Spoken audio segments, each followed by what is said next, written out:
ومن سيئات أعمالنا من يهده الله فلا مضل له ومن يضلل فلا هادي له وأشهد أن لا إله إلا الله وحده لا شريك له وأشهد أن محمدا عبده ورسوله أما بعد قال الله عز وجل في كتابه الكريم فإن آمنوا بمثل ما آمنتم به فقد اهتدوا وإن تولوا فإنما هم في شقاق الحمد لله আজকে বাঙ্গরডা ইউনিয়নের মসজিদে বেলাল কর্তৃক আয়োজিত তাফসীর কোরআন মাহফিলে হাজির হতে পেরে আল্লাহ শুকরিয়া আদায় করি বলে আলহামদুলিল্লাহ। আল্লাহর কাছে দোয়া করি আল্লাহ যেন আমাদের এই মজলিসটা কবুল করেন আলহামদুলিল্লাহ। আমরা যত চেষ্টাই করি আল্লাহ কবুল না করে তাহলে বৃথা যাবে। আর যদি আমাদের এই মজলিসটা আল্লাহ কবুল করে নেন তাহলে হয়তো এমন হতে পারে যে এটা আমাদের নাজাতের ওসিলা হয়ে যাবে। আল্লাহর কাছে দোয়া করি আল্লাহ যেন আমাদেরকে নাজাতের ওসিলা বানিয়ে দেন, প্রত্যেকটি আমল যেন আল্লাহ কবুল করেন বলেন আমিন। প্রিয় ভাইরা, দুনিয়াতে অনেকেই আমল করে, কিন্তু আমলটা শুদ্ধ হওয়া জরুরি। অনেকেই বিশ্বাস স্থাপন করে, বিশ্বাসটাও শুদ্ধ হওয়া জরুরি। অনেকেই ফরজগারি অবলম্বন করে, ফরজগারিটাও শুদ্ধ হওয়া জরুরি।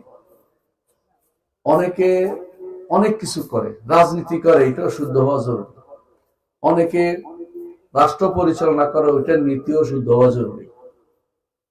প্রত্যেকটার ইসলামে কিন্তু পরিপূর্ণ জীবন বিধান দেয়া আছে। ইসলামে প্রত্যেকটা অংশে ইসলাম পূর্ণতা দিয়েছে। আল্লাহ তাআলা নাযিল করেছেন আল-ইয়াওমা আকমালতু লাকুম দীনাকুম ওয়া আতমামতু আলাইকুম নি'মাতি ওয়া রাদিতু লাকুম ইসলাম দীনা। আজকের দিনে আকমালতু লাকুম দীনাকুম, দ্বীনকে পূর্ণ করে দিয়েছি, ওয়া আতমামতু আলাইকুম নি'মাতি, নিয়ামতকেও পূর্ণ করে দিয়েছি। দুটোর মধ্যে পার্থক্য কি? দ্বীন আকমালতু লাকুম দীনাকুম, ধীরে ধীরে ধীরে ধীরে ধীরে একমাল করেছে, কথা বুঝছেন? আর ইতমাম যেটা হচ্ছে নিয়ামতকে, অর্থাৎ এরপরে আর বাড়বে না, একেবারে পূর্ণতা দিয়েছে। এর ইকমাল হলো ধীরে ধীরে কোনো কিছু বাড়িয়ে তোলা। প্রত্যেকটা দেখেন ইসলামের নীতি যখন আসছে, প্রথমে এক ফরজ ছিল কি? সালাত ফরজ ছিল 2 ওয়াক্ত, সকাল বিকাল পড়া হতো। পরে 5 ওয়াক্ত হয়েছে। পরে মদিনা আসার পরে কি হয়েছে? যাকাত ফরজ হয়েছে, তারপরে সওম ফরজ হয়েছে, হজ ফরজ হয়েছে, ধীরে ধীরে ধীরে ধীরে। কিন্তু যখন দিন পূর্ণ হয়ে গেছে, এটা হচ্ছে আতমামতু আলাইকুম নি'মাতি, আল্লাহ প্রতিটি নিয়ামত আল্লাহ আমাদেরকে পূর্ণ করে দিয়েছে আলহামদুলিল্লাহ।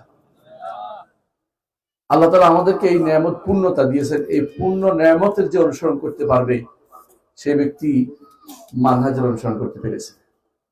মানহাজ নিয়ে অনেকেই বলে যে আকীদা বুঝলাম, মানহাজ কি জিনিস তা তো বুঝলাম না। আকীদা হচ্ছে বিশ্বাসের নাম, অন্তরের মধ্যে যা ধারণ করে এটাই আকীদা। শুদ্ধ হতে পারে, অশুদ্ধ হতে পারে, কথা বলছেন কিনা? আপনার একটা বিশ্বাস আছে, ধরেন যে এখানে আত্মা ঘুরে বেড়াচ্ছে, এটা কি শুদ্ধ না অশুদ্ধ? অশুদ্ধ। আত্মা ঘুরে বেড়াচ্ছে, জিনেরা আছে, এটা বিশ্বাস করতে হবে যে জিনেরা আছে বিভিন্ন জায়গাতে। এরা কখনো ওয়াজ শুনতে আসে, কখনো কাজেও আসে। ফেরেশতারা আছে, এটা বিশ্বাস করতে হবে। কারণ ফেরেশতারা এই সমস্ত মজলিস পেলে ফেরেশতারা চতুর্দিকে ঘিরে রাখে। রাসূলুল্লাহ সাল্লাল্লাহু আলাইহি ওয়াসাল্লাম বলেছেন, আল্লাহর পক্ষ থেকে সাকিনা নাজিল হয়, প্রশান্তি নাজিল হয়। আল্লাহ তার কাছে যারা আছে ফেরেশতারা, উপরে আরশের কাছে যারা আছে, চারপাশে যারা আছে, আরশের নিচে, আরশের উপরে কেউ নেই তিনি ব্যতীত, যারা আরশকে ঘিরে আছে, হাফিরা মিন হাউল আরশ, তারা তাদের কাছে আমাদের নিয়ে আল্লাহ তাআলা আলোচনা করে। আল্লাহু আকবার। দুনিয়ার বুকে আপনি এখানে কি কথা বলছেন, উপরে আলোচনা হচ্ছে। আপনার মতো এরকম উত্তম ব্যক্তি আর কি হতে পারে? এটা ঈমান রাখতে হবে না? দেখছি কিনা? এটা দেখি নেই, দেখার জিনিস নয়। এটা হচ্ছে আল্লাহ রাসূল বলেছেন আমাদের বিশ্বাসের বিষয়। এই জায়গাটার নাম হচ্ছে আকীদা। কবর আযাব হয়, দেখছেন? কেউ দেখছে না। আমার নবীকে আল্লাহ তাআলা মাঝে মধ্যে দেখাইছেন। আমার নবীকে আল্লাহ তাআলা দেখাইছেন 2 ব্যক্তির আযাব হচ্ছে, বলেন যে এই লোকে কি করতো, সগলখুরি করতো, একজনের কথা আরেকজন লাগাই বেড়াইতো।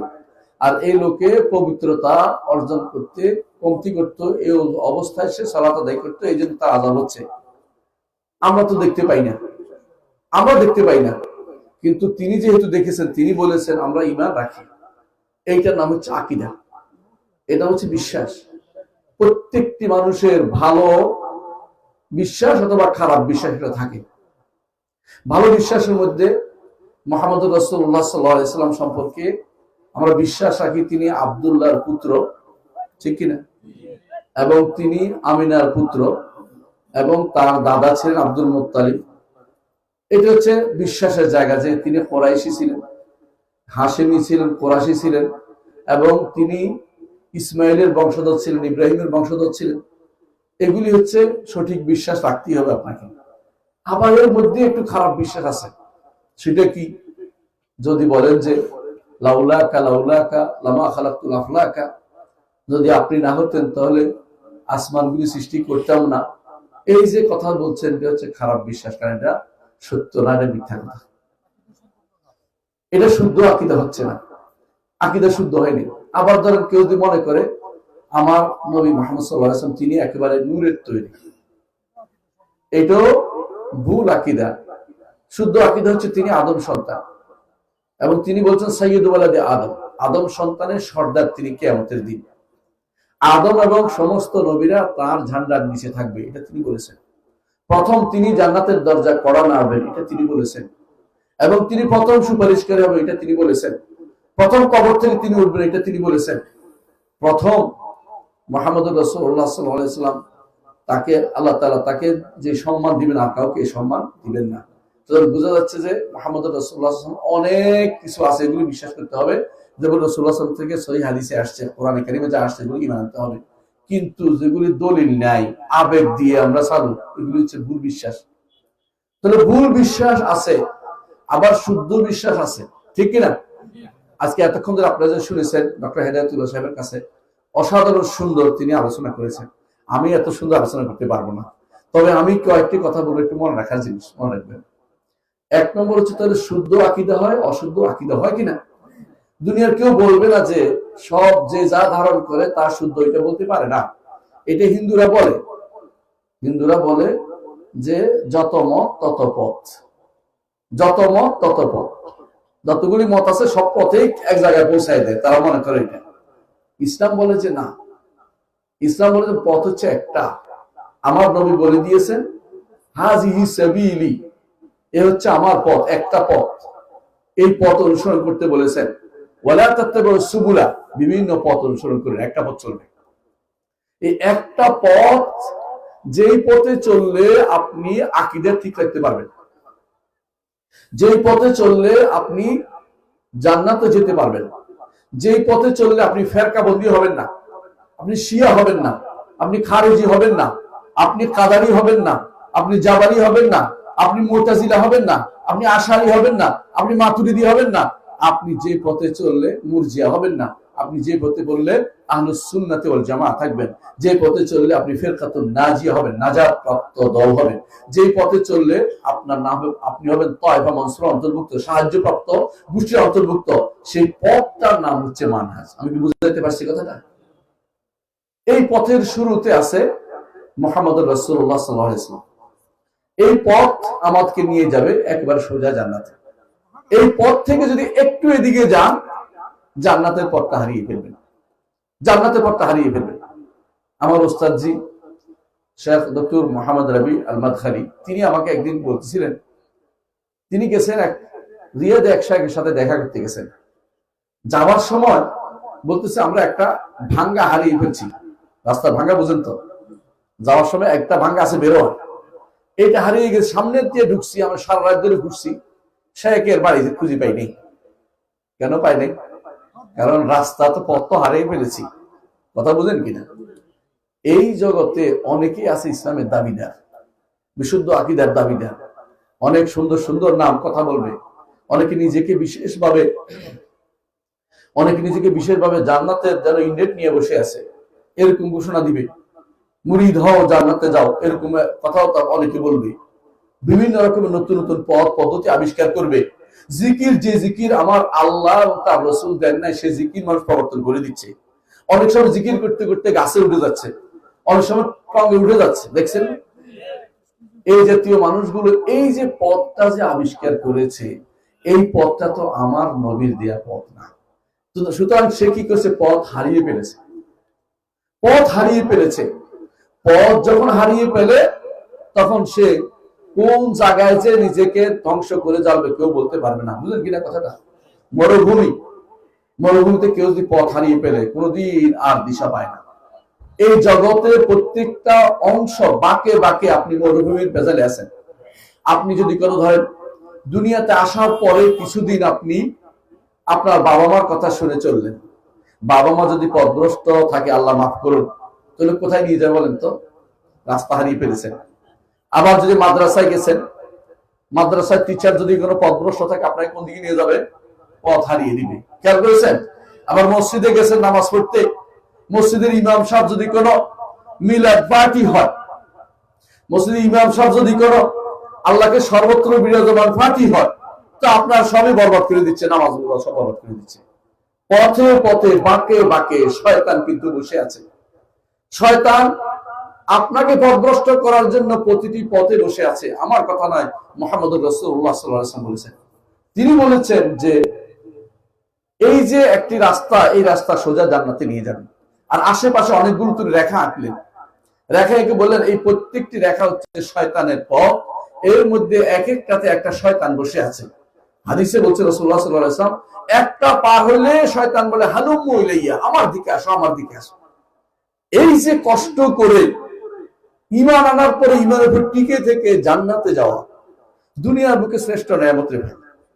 কারণ এই শয়তানের কারসাজি বন্ধ নাই, পিতা মাতা ভুল পথে নেওয়া বন্ধ নাই, বন্ধু বান্ধব আপনাকে ভুল পথে নেওয়া বন্ধ নাই, আপনার শিক্ষা ব্যবস্থা আপনাকে ভুল পথে নিতে বাধ্য করতেছে, আপনার দুনিয়া প্রীতি আপনাকে ভুল পথে নিয়ে যাচ্ছে, বিরাট বিরাট নেতারা হুমরা সুমরা এসে আপনাকে ভুল পথে নিয়ে যাচ্ছে, আপনাকে ভুল পথ দেখাচ্ছে। কেউ হয়তো বলতেছে যে আমার পিছে চলতে চলতে হাঁটতে হাঁটতে জান্নাতে চলে যাবে, কেউ হয়তো বলতেছে যে হাঁটতে হাঁটতে মারামারি করতে করতে জান্নাতে চলে যাবে। আপনার জান্নাতের পথ কিন্তু এগুলি না। জান্নাতের পথ হচ্ছে আমার নবীর যেটা পথটা দেখি সেই পথে আপনাকে থাকতে হবে। ঠিক কিনা বলুন? তাহলে বোঝা যাচ্ছে যে জান্নাতের পথ আপনাকে আগে চিনতে হবে। যেই পথে থাকলে আপনি জান্নাতে যাবেন এটা শিওর আছে। সেই পথটা কোনটা? ইহদিনাস সিরাতাল মুস্তাকিম, সোজা পথটা। সোজা পথ কোনটা? রাস্তা একটা সোজা আগে দিলে হবে এটা নয়। সোজা পথ বলতে বোঝাচ্ছে মুহাম্মদ রাসূলুল্লাহ সাল্লাল্লাহু আলাইহি ওয়াসাল্লামের পথ, আবু বকর রাদিয়াল্লাহু আনহুর পথ, ওমর রাদিয়াল্লাহু আনহুর পথ, উসমানের পথ, সাহাবায়ে কেরাম সবার পথ। কেমনে বলেন? দলিল দেন। দলিল হচ্ছে আল্লাহ বলে দিয়েছেন, সিরাতাল্লাযীনা আন'আমতা আলাইহিম গায়রিল মাগদুবি আলাইহিম ওয়ালাদ-দাল্লিন।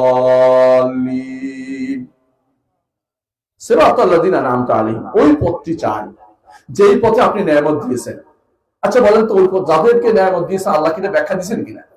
দিয়েছেন।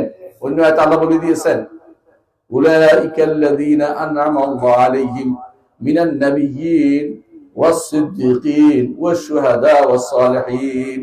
কয়জন? চারটা গোষ্ঠী। নবীদের পথ, সিদ্দিকদের পথ, শহীদদের পথ, নেককারদের পথ। আচ্ছা বলেন তো, নবীদের পথ বলতে মুহাম্মদ রাসূলুল্লাহ সাল্লাল্লাহু আলাইহি ওয়াসাল্লামের পথ ছাড়া অন্য কোনো পথ নেওয়া যাবে?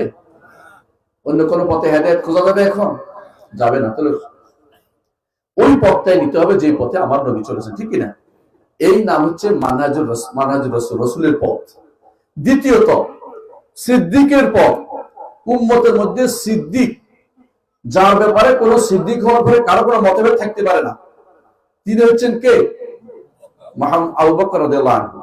আবু বকর রাদিয়াল্লাহু আনহু, আবু বকর রাদিয়াল্লাহু আনহুর পথটাকে আপনি অনুসরণ করতে হবে। কথা ঠিক কিনা? 3 নম্বর শহীদ। শহীদের উম্মতের মধ্যে, শহীদের মধ্যে যারা শহীদ হয়েছেন বলে রাসূল নিজে ঘোষণা করেছেন যে শহীদ হবেন তারা। একদিন তিনি পাহাড়ে উঠেছেন, ওহুদ পাহাড়ে। ওহুদ পাহাড় কেঁপে উঠছে। তখন তিনি বললেন, উসবুত ইয়া ওহুদ, ওহুদ তুমি তার জায়গায় ঠিক থাকো, সুস্থির থাকো, নড়াচড়া করো না। মা আলাইকা ইল্লা নাবিয়্যুন ওয়া সিদ্দীকুন ওয়া শাহীদান, তোমার উপর এখন আছে একজন নবী, একজন সিদ্দিক এবং দুইজন শহীদ। তখন তিনি ছিলেন ওই পাহাড়ের উপর, তখন দুইজন ব্যক্তি ছিলেন, একজন হচ্ছেন ওমর রাদিয়াল্লাহু আনহু, আরেকজন হচ্ছেন ওসমান রাদিয়াল্লাহু আনহু, আর ছিলেন রাসূল এবং আবু বকর।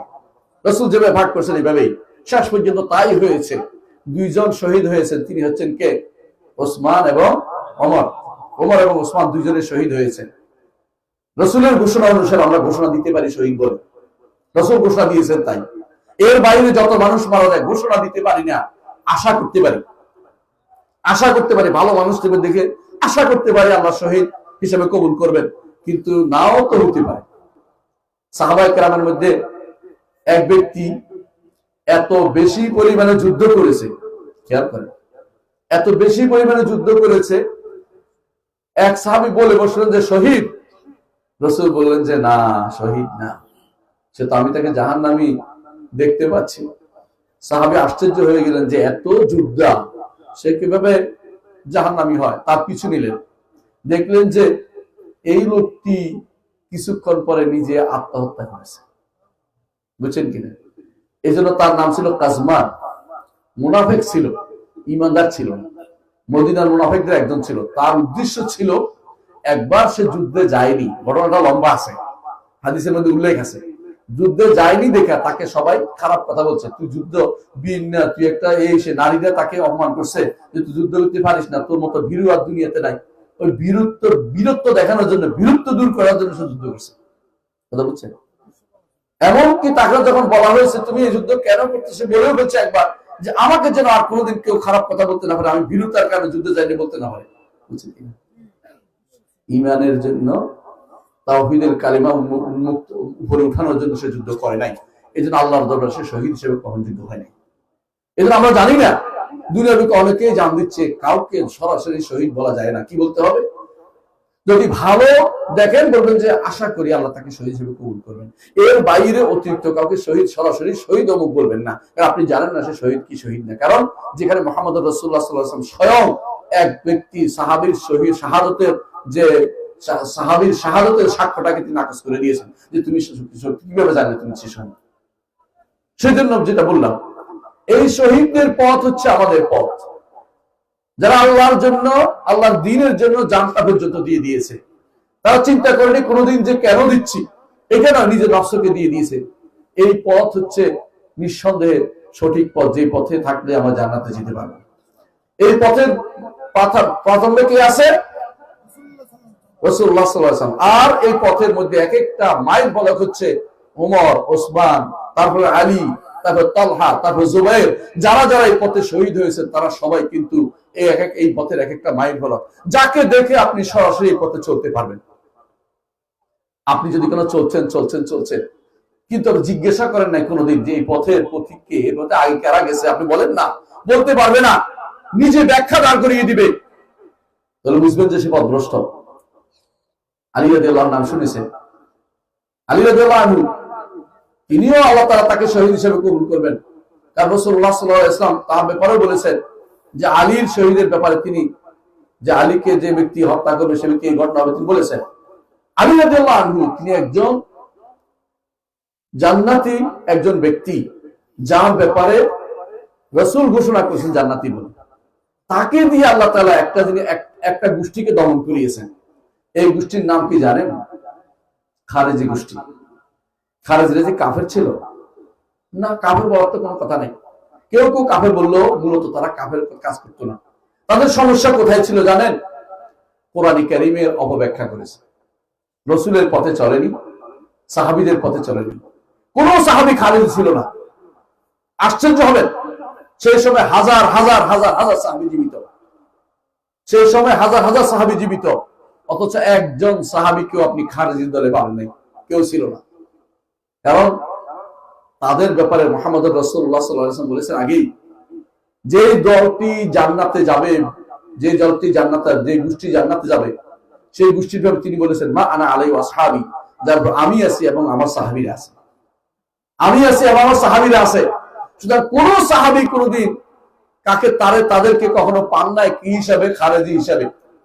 কোন সাহাবীকে পাবেন না জাবারি হিসাবে, কোন সাহাবীকে পান নাই কাদারি হিসাবে।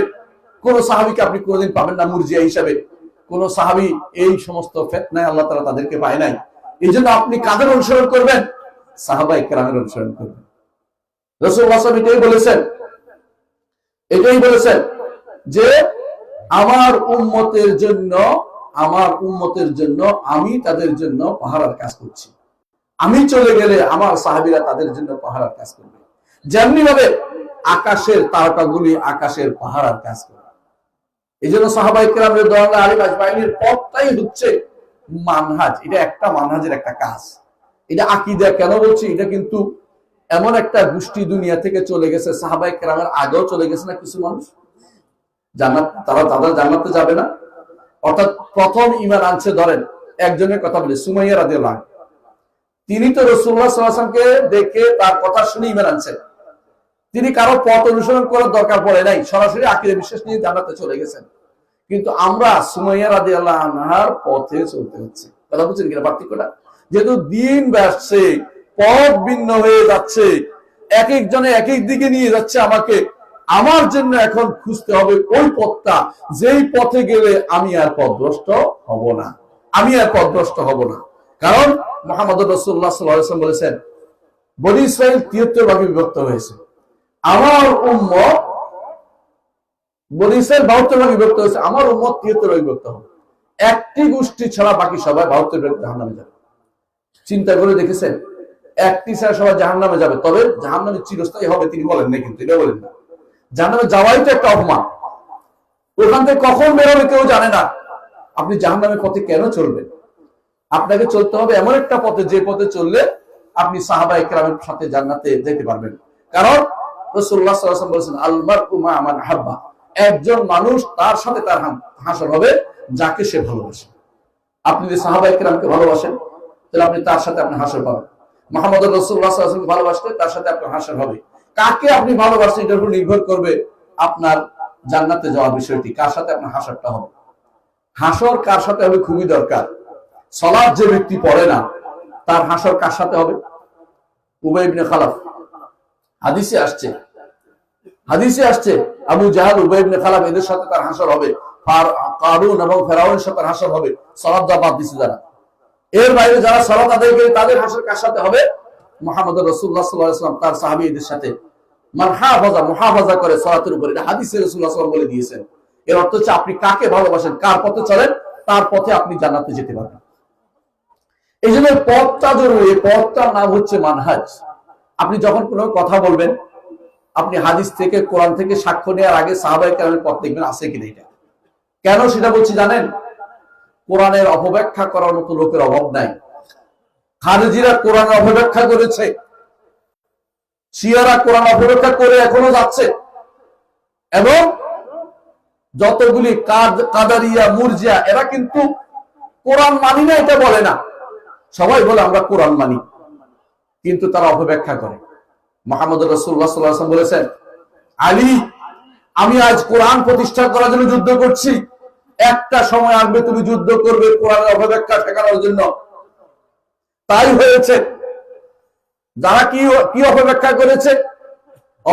বিভিন্ন অপব্যাখ্যা করে তারা মুসলিম উম্মতের সাহাবায়ে কেরামকে হত্যা করতে উদ্যত হয়েছে, এবং তারা এটা বলেছে উম্মতের মধ্যে বড় ফিতনা হচ্ছে 3 জন, এই 3 জনকে আমরা মেরে ফেললে উম্মত ঠান্ডা হয়ে যাবে। নাউজুবিল্লাহ।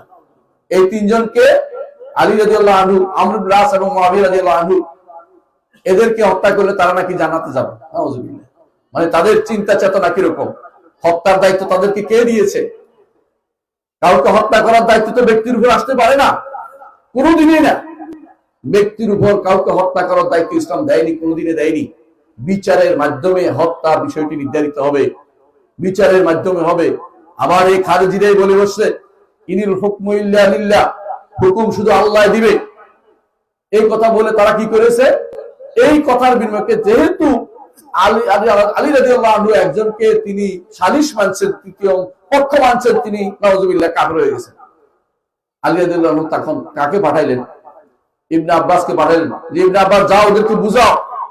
ইবনে আব্বাস রাদিয়াল্লাহু আনহু গিয়ে বললেন, তোমরা যে আমাদেরকে তাকফীর করতেছো, তোমরা কি জানো রাসূলুল্লাহ সাল্লাল্লাহু আলাইহি ওয়াসাল্লাম হুদায়বিয়ার সন্ধির সময় তৃতীয় পক্ষ ছিল?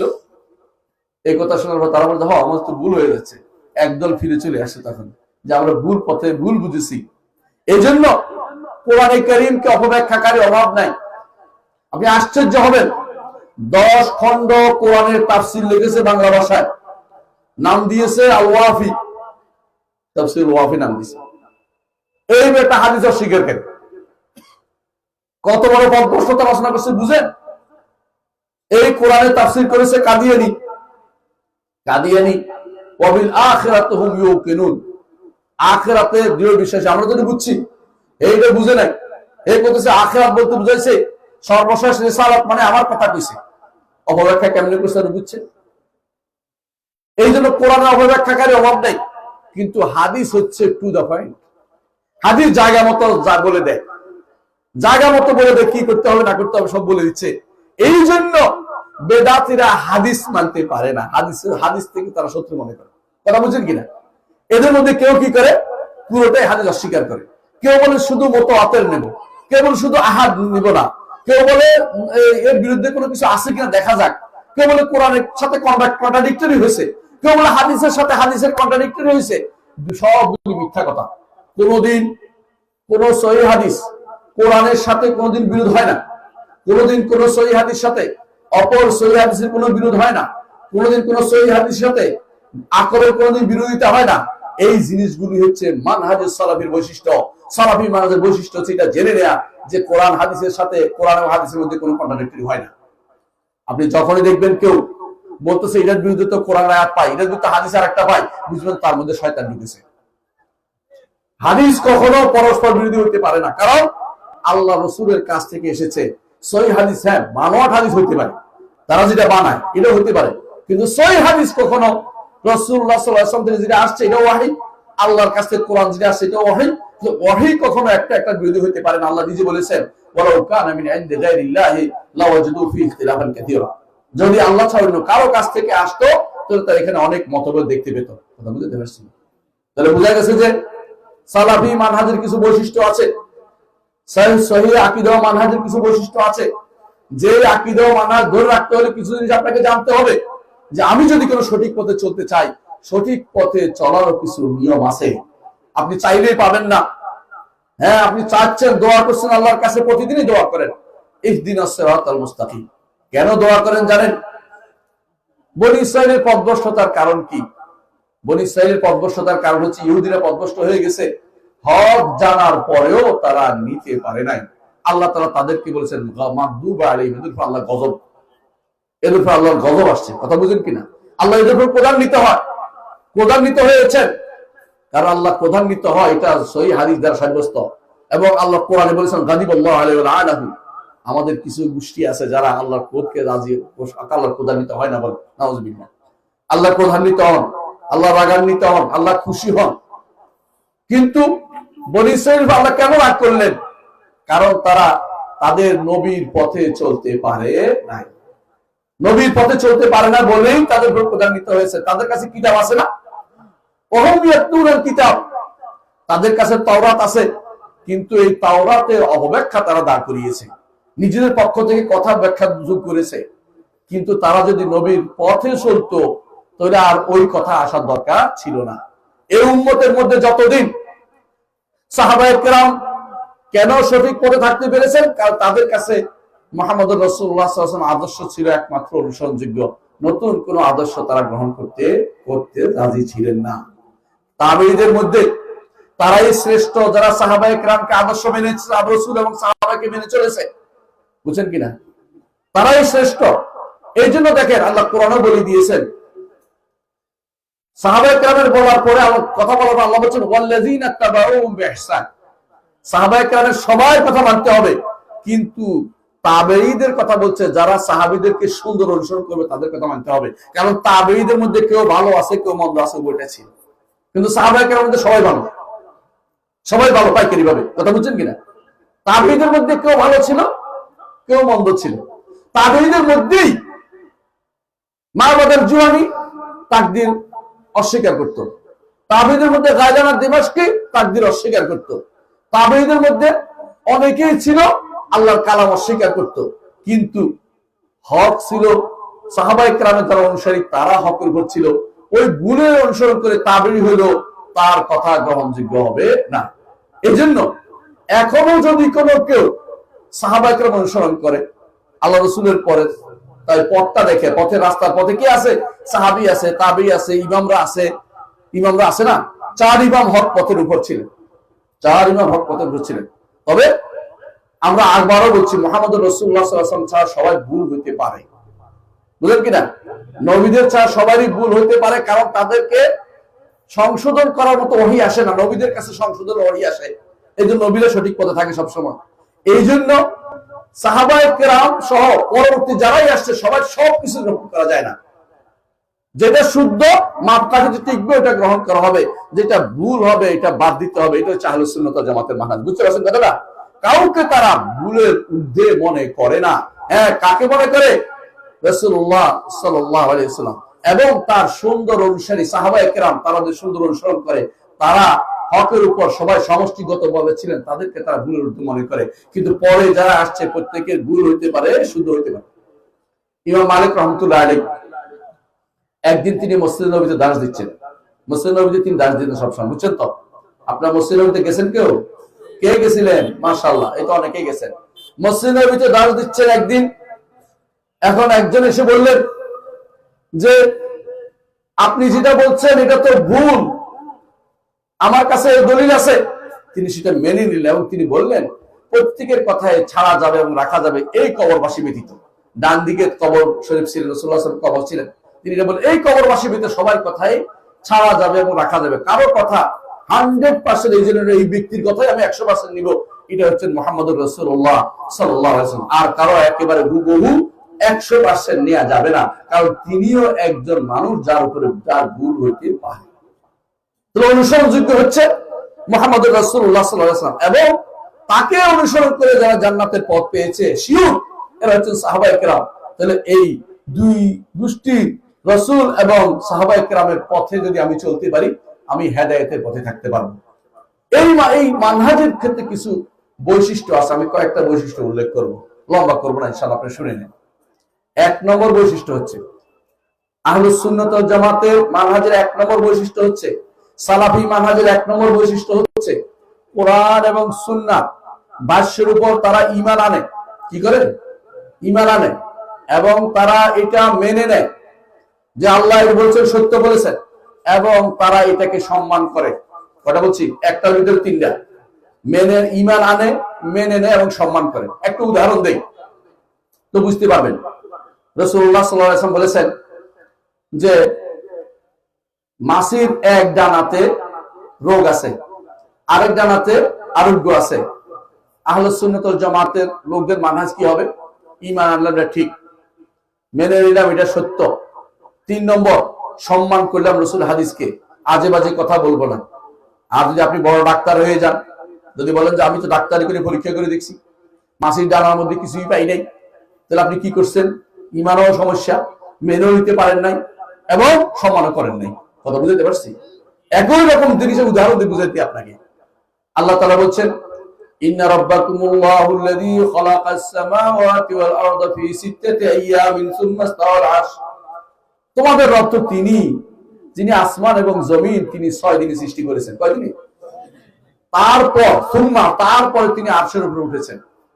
আপনি বলবেন যে ঈমান আনি, 6 দিনে তিনি আসমান জমিন সৃষ্টি করেছেন এবং তিনি আরশের উপরে উঠেছেন, তারপরে এটা আমরা ঈমান রাখি। কথা বুঝেন? এবং এটাকে সম্মান করি এবং এটাকে মেনে নেই। 3টা জিনিস থাকতে হবে, ঈমান রাখি, মেনে নেই এবং সম্মান করি। এটা নিয়ে উচ্চবাচ্য করি না। যখন আপনি এর মধ্যে বলবেন যে যদি তিনি আরশের উপরে উঠে থাকেন তাহলে এর আগে কোথায় ছিল, এই কথা বলার অর্থ হচ্ছে আপনি ঈমানটা নাই, আপনি মেনে নিতে পারেন নাই, আপনার সম্মানটা আল্লাহর বাণী এবং রাসূলের বাণীর প্রতি আসে না। আপনি সালাফি মানহাজে হতে পারেন না, দাবি করিনা সালাফি হতে পারেন না। কথা বুঝতে পারছেন আপনি? আল্লাহ তাআলা কোরআনে কারীম বলেছেন তাজরি বিআয়ুনিনা জাযাআল লিমান কানা কুফির। আমাদের এই পানির উপর চলছিল নৌকাটা, আল্লাহ বলছে আমাদের চোখের সামনে দিয়ে চলছিল নৌকাটা। আল্লাহ চোখ সাব্যস্ত করেছে নিজের জন্য, আল্লাহ তার জন্য চোখ নিজে সাব্যস্ত করেছে, আল্লাহ চোখ আছে। এখন আপনি যদি মনে করেন যে চোখ থাকলে তো অঙ্গ হয়ে যায়, আল্লাহর উপর অঙ্গ কেমন হইলো, দেহবাদী হয়ে যায় ইত্যাদি ইত্যাদি, তাহলে আপনি কি করলেন না, ঈমান ঠিক হলো না এবং মেনে নিতে পারলেন না, এবং 3 নম্বর হচ্ছে আপনি সম্মান দেখাতে পারলেন না। আল্লাহ তাআলা যা বলেছেন, রাসূল যা বলেছেন, প্রত্যেকটি কথাকে এইভাবে আপনাকে মেনে নিতে, ঈমান আনতে হবে, মেনে নিতে হবে এবং সম্মান দেখাতে হবে। 1 নম্বর নীতি কি বুঝাতে পারছি? 2 নম্বর নীতি আসেন। 2 নম্বর নীতি হচ্ছে একই অধ্যায়ে কথা বলার জন্য একটা বিষয়, আহলে সুন্নাত ওয়াল মানহাজ হচ্ছে এটা, সালাফি মানহাজ হচ্ছে এটা, খণ্ডিত বক্তব্য দেওয়া যাবে না। খণ্ডিত বক্তব্য না দিয়ে একত্রিত জমাকৃত বক্তব্য দিতে হবে। আমি একটু বুঝাই বলি, বুঝতে পারবেন। একদল বলবে রাসূলের সুপারিশ নাই, নাউজুবিল্লাহ। আরেক দল বলবেন যে সুপারিশ আছে, আরেক দল বলবে আমাদের সবারই সুপারিশ আছে, আরেক দল কবরের কাছে গিয়ে সুপারিশ চাচ্ছে। বহু রকম লোক আছে না, বহু রকম লোক আছে না। আপনাকে তখন কোরআনে কারীমের দিকে আসেন, হাদিসের দিকে আসেন। কোরআনে কারীমে আল্লাহ তাআলা বলছেন সুপারিশ হবে, তবে আল্লাহর অনুমতির পরে, এবং আল্লাহ যার উপর সন্তুষ্ট তার জন্য সুপারিশ হবে। তো বলতে পারে সন্তুষ্ট হলে আবার সুপারিশ করবেন কেন? সন্তুষ্ট ঈমান ছিল কিন্তু গুনাহ করেছে, একটু ঈমান, তার একটু সন্তুষ্টি আছে আল্লাহ। ঈমান যদি থাকে, সন্তুষ্টির কিছু একটা অংশ আছে, এই জন্য তার জন্য সুপারিশ হবে, কিন্তু শিরিক করলে সুপারিশ হবে হবে না। তাহলে বোঝা যাচ্ছে একই জাতীয় আয়াত এবং হাদিস একসাথে না করলে ওই বিষয়ে আপনি সিদ্ধান্ত দিতে পারবেন না। অনেক জায়গাতে এরকম হবে, আপনাকে হঠাৎ করে একটা খণ্ডিত বক্তব্য নিয়ে দিয়ে আপনি বিব্রত ডেকে আনবেন। বেদাতীদের একটা বড় সমস্যা হচ্ছে এটা, সবসময় খণ্ডিত বক্তব্য দেয়। আহলুস সুন্নাত ওয়াল জামাত সবসময় খণ্ডিত বক্তব্য দেয় না, পরিপূর্ণ বক্তব্য দেয়, অংশ বিশেষের কথা বলে না। আমি বুঝাতে পারছি কথাটা? এরা কি করবে দেখেন, একটা উদাহরণ দিই। কয়েকদিন আগে একটা পর্ব আপনাদের পার হয়েছে, নামটা কি বলেন তো? এই 4-5 দিন আগে, 3-4 দিন আগে, শবে বরাত। দেখছেন তো, শবে বরাত কি খুশি আপনি, কেন? খণ্ডিত বক্তব্য শুনে নেওয়ার বুঝতে পারবেন। কোরআনে কারীমে আল্লাহ তাআলা বলেছেন ইন্না আনজালনাহু ফি লাইলাতিন মুবারাকা, আমরা এই কোরআনকে নাযিল করেছি লাইলা মুবারাকা, মুবারক রাত্রিতে, বরকতপূর্ণ রাত্রিতে। এটার ব্যাখ্যা একদল তাবেঈ করেছেন, ইকরিমা করেছেন। এটা ভুল বক্তব্য আমরা জানি, এটা সনদ আছে, ডিস্টার্ব আছে। তিনি কইছেন কি, তিনি বলছেন এটা হচ্ছে লাইলাতুন নিসফি মিন শাবান, শাবানের মধ্যরাতে। এখন কি এটা গ্রহণ করবেন না? কেন গ্রহণ করবেন না? কোরআন নিজে ব্যাখ্যা দিচ্ছে, কোরআন নিজে ব্যাখ্যা দিচ্ছে লাইলা মুবারাকা, ইন্না আনজালনাহু ফি লাইলাতিল কদর, আমরা এই কোরআনকে নাযিল করেছি লাইলাতুল কদরে। তাহলে কোরআনের যেখানে অস্পষ্টতা আছে, এটা আরেক জায়গায় করে দিয়েছে, ব্যাখ্যা করে দিয়েছে না? আর রাসূল সাল্লাল্লাহু আলাইহি ওয়াসাল্লাম নিজে বলেছেন আল্লাহর প্রতিটি কিতাব নাযিল হয়েছে রমাদান মাসে, রমাদান মাসে। এবং তিনি কোরআনের কথা বলেছেন, কোরআন নাযিল হয়েছে আল্লাহর কাছ থেকে, কোথায়? লৌহে মাহফুজ থেকে। কোথায় নাযিল হয়েছে? বাইতুল ইজ্জতে নাযিল হয়েছে 24 তারিখ দিনগত 25 তারিখে রাত্রে, রমজানের। এর অর্থ হচ্ছে এটা রমজান মাসে নাযিল হয়েছে, শাবান মাসে নয়। শাবান মাসে নাযিল হওয়ার এই বর্ণনা তাহলে শুদ্ধ নয়। কিভাবে বুঝছি? এখন কোরআন আয়াত নিয়ে আসছি, হাদিস নিয়ে আসছি, আমাদেরকে স্পষ্ট হয়ে গেছে। পাইসি করে দৌড় দিলে তো আর শুদ্ধ হবে না। এটা বেদাতীদের কাজ। আহলুস সুন্নাত ওয়াল জামাতের কাজ হচ্ছে যে কোনো মূল্যে এটাকে, যে একটা বিষয়ে কথা বলতে হলে এই বিষয়ে সব কিছু একসাথে করে আপনাকে সিদ্ধান্ত দিতে হবে। বুঝছেন কিনা? আপনি যদি কেন মনে করেন যে পাইসি একটা জিনিস, অনেক সমস্যায় পড়বেন। হাদিসের ক্ষেত্রেও তাই, হাদিসের ক্ষেত্রেও তাই। একটা সময় ছিল কেউ যদি রোজা রাখতে না পারতো টাকা দিয়ে দিত, অথবা রোজা রাখতো অথবা টাকা দিয়েও তার উন্মুক্ত ছিল। একটা সময় এটা ছিল, অর্থাৎ ফরজ রোজা যে রাখতে পারতো না বলতো যে আমি রাখবো না, টাকা দিয়ে দিলাম। আরেকজন বলতো আমি রাখতে পারি তবে টাকা দিয়ে দিলাম, এটাও জায়েজ ছিল। পরে নিষিদ্ধ হয়ে গেছে। কিভাবে হচ্ছে? ফামান শাহিদা মিনকুম শাহরা ফালিয়াসুম। সুনান আবু দাউদে হাদিসটা আছে, হাদিস টু দা পয়েন্ট বলে দিচ্ছে যে আগে এটা ছিল, পরে এটা হয়েছে। এখন আপনি কি আগেরটা থাকতে পারবেন? এখন যদি কেউ বলে যে আগে যেহেতু আছে আমি ওইটা আমল করবো, করতে পারবেন? করতে পারবেন না, কারণ পথভ্রষ্ট হয়ে যাবেন। তাহলে আমি বুঝাতে চাচ্ছি এটাই, যে দ্বিতীয় নীতি হচ্ছে আকীদা মানহাজের, সহিহ মানহাজের দ্বিতীয় নীতি হচ্ছে একই বিষয়ে কথা বলতে হলে অনেকগুলো দলিল একসাথ করে সিদ্ধান্ত নিতে হবে। খণ্ডিত বক্তব্য দিয়ে কোনো দলিল দেওয়া যাবে না। খণ্ডিত বক্তব্য বেদাতিরা দিয়ে থাকে। বেদাতিরা কেমনে দেয় একটু বলি, উদাহরণ দিই শুনেন। আমি একজনকে বললাম, আপনি যে বলছেন যে ইল্লাল্লাহ ইল্লাল্লাহ জিকির করেন, আপনি ইল্লাল্লাহ জিকির করতে করতে যে কষ্ট করতেছেন, সওয়াব তো হইতেছে না, গুনাহ হইতেছে। আপনার প্রতি আমার খুব দরদ হয়, এত কষ্ট করতেছেন বৃদ্ধ বয়সে, আচ্ছা ইল্লাল্লাহ ইল্লাল্লাহ করতে করতে একবার জান দিয়ে ফেলতেছেন, আপনি সওয়াব হচ্ছে না, গুনাহ হচ্ছে। বলছে কেন? তাহলে দলিল দেন। রাসূল জীবনে কোনোদিন ইল্লাল্লাহ ইল্লাল্লাহ বলছে কিনা? বলছে? বলে নাই। রাসূল বলে নাই। তাহলে সাহাবীরা কোনদিন ইল্লাল্লাহ ইল্লাল্লাহ জিকির করছে? কোন হাদিসের কিতাবে আছে? কোন ফিকহের কিতাবে আছে? কোন ওয়াজের কিতাবে আছে? মানে আলেমরা তো আগেও লিখছে, এটা কি কোন কিতাবে আছে? আব্দুল কাদের জিলানীর কিতাবে কি এটা আছে? না, নাই। তো আপনি কেন করেন? বলছে আমরা হাদিস বুঝি না নাকি? দেখেন কোন দিকে চলে গেছে। বললাম যে আচ্ছা হাদিস কোথায় পাইছে? বলে হাদিসে আছে ইল্লাল ইজখির। ইল্লাল ইজখির, ইল্লাল ইজখির আপনারা যারা মুহাদ্দিস বুঝতে পারবেন। রাসূলুল্লাহ সাল্লাল্লাহু আলাইহি ওয়াসাল্লাম মক্কাতে যখন আসছে, তখন তিনি বললেন যে এই মক্কার ঘাস কাটা যাবে না। মক্কার ঘাস কাটতে পারবে না, কিন্তু নিয়ম এটা, মক্কা হারাম এলাকার ঘাস কাটা যায় না। এমন সময় আব্বাস রাদিয়াল্লাহু আনহু, ইয়া রাসূলুল্লাহ ইজখিরকে একটু আলাদা করে দেন। রাসূল বলেন ইল্লাল ইজখির। ঠিক আছে, ইজখির বাদ, ইজখির কাটতে পারবে। ইজখির দিয়ে তারা কি করতো? কবরের উপর দিয়ে দিত, যাতে করে কবর ইয়া বসে যায়। এই কবরের উপর দিয়ে এটা দিয়ে ঘাস দিলে কি হয়? কবর বসে যাচ্ছে, মানে এটা ভাঙে পড়ে না, এই জন্য। হ্যাঁ, এটা বসে যায় আর কি, জাস্ট এটা একটা প্রলেপ পড়ে যায়, এই জন্য মুক্ত রাখছেন। এই যে ইল্লাল ইজখির উপরে কিয়াস করে ইল্লাল্লাহ প্রমাণ করতেছে। আর এটা তো আগের কথার সাথে জ্যার হয়েছে, এটা রে ভাই, এটা তো নতুন করে কথা হয় নাই, এটা আগের কথার জ্যার হয়েছে। আপনি তো ইল্লাল্লাহ ইল্লাল্লাহ ইল্লাল্লাহ বলতেছেন না, তত আল্লাহ ছাড়া আল্লাহ ছাড়া আল্লাহ ছাড়া কি? আল্লাহ ছাড়া কিছু নাই আপনি বলছেন। আল্লাহ ছাড়া তো অর্থ হয় নাই।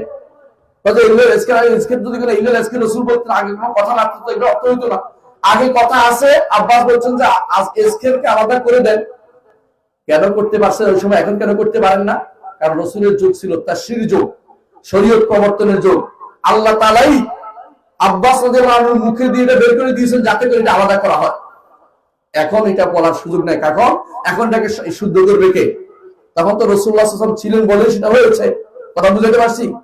তাশরীর যুগে কোন কোন ঘটনা এইভাবে ঘটাই আল্লাহ আয়াত নাযিল করেন।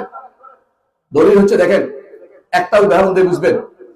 যেই সাহাবী, এটা রমজান আসতেছে আপনাদের সামনে, যেই সাহাবী কি করছে, হাত্তা ইয়াতাবায়্যানা লাকুমুল খায়তুল আবয়াদু মিনাল খায়তিল আসওয়াদি মিনাল ফাজর, এই আয়াত পড়ার পর মিনাল ফাজর তখন নাযিল হয়নি, এই খায়তুল আসওয়াদে পর্যন্ত নাযিল হয়েছে, কালো সুতা সাদা সুতা আলাদা করার মাসালা। জানছেন আপনারা কিচ্ছাটা? কি করছে এক সাহাবী, সাদা সুতা আর কালো সুতা নিয়ে বালিশের নিচে রাখছে, খায় আর কিছুক্ষণ পরে তুলে ধরে, খায় আর কিছুক্ষণ পরে তুলে। তখন তো লাইট ছিল না ভাই, দেখছেন সাদা সুতা আলাদা হচ্ছে না, খাইতেছেন, মানে যতক্ষণ পর্যন্ত সাদা সুতা থেকে কালো সুতা দেখা আলাদা না হচ্ছে, তখন তিনি খাইছেন। রাসূলের কাছে এসে ইয়া রাসূলুল্লাহ, আমি কালকে এভাবে কাজ করেছি। রাসূল বলেন যে হায় রে, তোমার বালিশ তো অনেক প্রশস্ত। এটা বুঝায় নাই, এখানে আয়াতের পরে অংশ হচ্ছে মিনাল ফাজরে, কিসের পরে? সুবহে সাদিকের বলছে, এটা আকাশের দিগন্ত রেখাকে বলছে, তোমার সাদা সুতা কালো সুতার কথা বলে নেই। কথা বুঝছেন কি? তাহলে ব্যাখ্যাটা কে দিয়ে দিলেন? আমার নবী দিয়ে দিয়েছেন। ওই সময় ঘটনাটা কেন করছেন? আয়াতটা নাযিল হওয়া দরকার ছিল, বুঝছেন? আয়েশা রাদিয়াল্লাহু আনহার কাছে রাসূলুল্লাহ সাল্লাল্লাহু আলাইহি ওয়াসাল্লাম একটা গোপন কথা বলেছেন, বুঝছেন? আয়েশা রাদিয়াল্লাহু কি করেছেন? হাফসার কাছে বলে দিয়েছেন। হাফসা কি করছেন? এটা ভালোই দুজনে মনে করছে বলে অসুবিধা কি, বুঝছেন কিনা? আল্লাহ তাআলা এইটাকে, এই কথাটাকে পছন্দ করেন না। আয়াত না সূরা নাযিল করেছে, একটা সূরাতুত তাহরীম, সূরাতুত তাহরীম নাযিল করেছে আল্লাহ তাআলা, যে আপনি একজন স্ত্রীর কাছে আপনি একটা কথা বলেছেন, সে আরেকজনকে বলে দিছে, এবং এটা ভালো কাজ হয় না, আল্লাহ তাআলা সেটা প্রচার করে দিলেন। আচ্ছা বলেন তো, এই ঘটনাটা যদি না ঘটতো, আল্লাহ একটা কেমন নাযিল করতেন? কথা বুঝছেন কিনা? ওই যুগে তাশরীর যুগ, এটা আল্লাহ তাআলা এই ঘটাইয়ে তারপর আয়াতটা নাযিল করাই দিয়েছেন। কিন্তু এখন আপনি ইচ্ছা করলে নতুন করে তথ্য দিতে পারবেন না, নতুন করে শরীয়ত হবে না। এখন অনেকে বলে যে ওই সময় তো হয়েছে, এখন হবে না, এটা হবে না, এখন নতুন করে দিতে পারবেন না, কারণ এখন শরীয়তের যুগ না, শরীয়তের যুগ পার হয়ে গেছে। কথা বুঝতে পারছি? তাহলে আপনার নীতি হচ্ছে এটা 2 নম্বর নীতি। একই বিষয়ে কথা বলতে হলে কি করতে হবে? একই বিষয়ে কোন হুকুম দিতে হলে, কোন একটা বিধান দিতে হলে, এই বিষয়ে কোরআন হাদিসে যত ভাষ্য আছে একসাথ করে তারপরে আপনি এই বিষয়ে হুকুম দিতে হবে। কথা বুঝছেন? কাদারিরা নষ্ট হয়েছে কেন বলেন তো, জাবারিরা নষ্ট হয়েছে কেন? একটা উদাহরণ দিলে বুঝবেন। আল্লাহ কোরআনে কারিমে কোথাও কোথাও বলেছেন যে আমি আল্লাহ কোথাও কোথাও বলেছেন যে তোমরা তোমাদের যা অর্জন করেছো, মা আসাবাতুম মুসিবাতুন ফাবিমা কাসাবাত আইদিকুম, যত মুসিবত সব তোমাদের হাতের কামাই করা। এখন কাদারে বলছে আমরাই তো করছি, আমরাই সর্বসেরা। আবার যারা আছে জাবারিরা আছে, যারা কোনো কাজ মনে করে নিজের কোনো কাজ নাই, হ্যাঁ যেমনি নাচাও তেমনি নাচি, পুতুলের কি দোষ এটা বলে। ওরা বলছে আল্লাহ কোরআন এক জায়গায় বলছে ওমা রামাইতে ইজ রামাইতে ওয়ালাকিন্নাল্লাহ রামা। আপনি যখন বালু নিক্ষেপ করেছেন, আপনি নিক্ষেপ করেন না, আল্লাহ নিক্ষেপ করেছে। তাহলে আল্লাহ, আমরা কি, আমরা কিছুই না। এটা দুইটাই তো ভুল। দুইটা একসাথ করলে আহলে সুন্নাত জামাত করেছে। তারা বলছে হ্যাঁ নিক্ষেপ করেছেন রাসূল, পৌঁছে দিয়েছেন কে? আল্লাহ পৌঁছে দিয়েছেন। কথা বাচ্চাকে বুঝছেন তো? অর্থাৎ আমারও কর্ম আছে, আল্লাহরও কর্ম আছে। আল্লাহর ইচ্ছা আছে, সেই ইচ্ছা অনুসারে আমার ইচ্ছা অনুষ্ঠিত হয়। তবে আমারও ইচ্ছা আছে। দুনিয়ার কেউ বলে না যে আমি যে হাত নাচতেছি এটা আর আমি হাত নাচাচ্ছি, এটা কেউ বলে না। নইলে মানুষ দুনিয়াতে একে অপরকে দৌড় দিতে পারতো না। যদি একটা থাপ্পড় দিয়ে বলছে আল্লাহর ইচ্ছায় তোর থাপ্পড় দিছি, চুপ থাকতে হবে। দুনিয়াকে চুপ থাকে। যদি কেন বলে যায় দোস্ত কিছু বলিস না, আল্লাহর ইচ্ছায় শুধু থাপ্পড়টা হয়েছে, তুই চুপ করে থাক, এখানে কিন্তু এটা বলে না। আল্লাহ শরীয়ত মানার ব্যাপারে জাবারিরা এটা বলে যে আমার কোনো দোষ নাই, আল্লাহ এটা করছে, এই জন্য আমি নামাজ পড়ি না, আল্লাহ পড়াক। এটা শয়তানদের কাজ, এটা ইমানদারের কাজ হতে পারে না। এই জন্য সালাফি মানহাজের দ্বিতীয় নীতি হচ্ছে একই বিষয়ে কথা বলতে হলে আপনার কি করতে হবে? কোরআন এবং সুন্নাহর ভাষ্যকে একসাথ করে তাকে উত্তর দিতে হবে। অর্ধেক উত্তর দেয়া যায় না। বর্তমানে অধিকাংশ যারা এই জাতীয় মুজাহিদ টাইপের লোক বাইর হয়েছে, হ্যাঁ এরা কি করে এরকম উত্তর দিচ্ছে? আচ্ছা বলতো কোরআনে কারিমে আল্লাহ বলছে, একটু উদাহরণ দিয়ে বুঝবেন, সূরের হাত কাটতে বলছে, বলছে কিনা? এটাকে আপনি কাটতে পারবেন? কি জন্য? শর্ত আছে না? কখন কাটতে হবে শর্ত আছে না? আছে। ঠিক জিহাদেরও বহুত আয়াত আছে, কিন্তু হানাহানি মারামারি পার্টি কিছু আছে। তারা মনে করে জিহাদ তো আমরা শুরু করে দেই না, আপনার শর্ত পূরণ হইতে হইব। কখন জিহাদ করতে হবে আল্লাহ বলে দিবে, কখন করা যাবে না এটা আল্লাহ বলবে, কখন ফরজ হয়ে যায় এটা আল্লাহ বলবে, কখন কোনো ফরজ হয়ে যায়। আর জিহাদ বলতে কোনটা বুঝে সেটা আল্লাহ বলে দিবে। আপনি হঠাৎ করে একটা জাহিদু ফিল্লাহ হাক্কা জিহাদি, এটাও একজন কাতুলু ফি সাবিলিল্লাহ এটা বলে বলে মানুষকে পুষ্টা দিতে পারেন না। কারণ আপনি জানতে হবে এটা কার দায়িত্ব, প্রথমে কার। কারণ রাসূল বলে দিয়েছেন ইন্নামাল ইমামু জুন্নাতুন ইউকাতুল মিন ওয়ারাইহি, ইমাম হচ্ছে ঢালের মতো যার পিছনে থেকে যুদ্ধ করতে হয়। হাদিস এবং কোরআন একসাথে না করলে আপনি বিভ্রান্ত হবেন। কোরআন না বলে ঠেকাবেন কি করে? বুঝা যাচ্ছে পারছি কথাটা?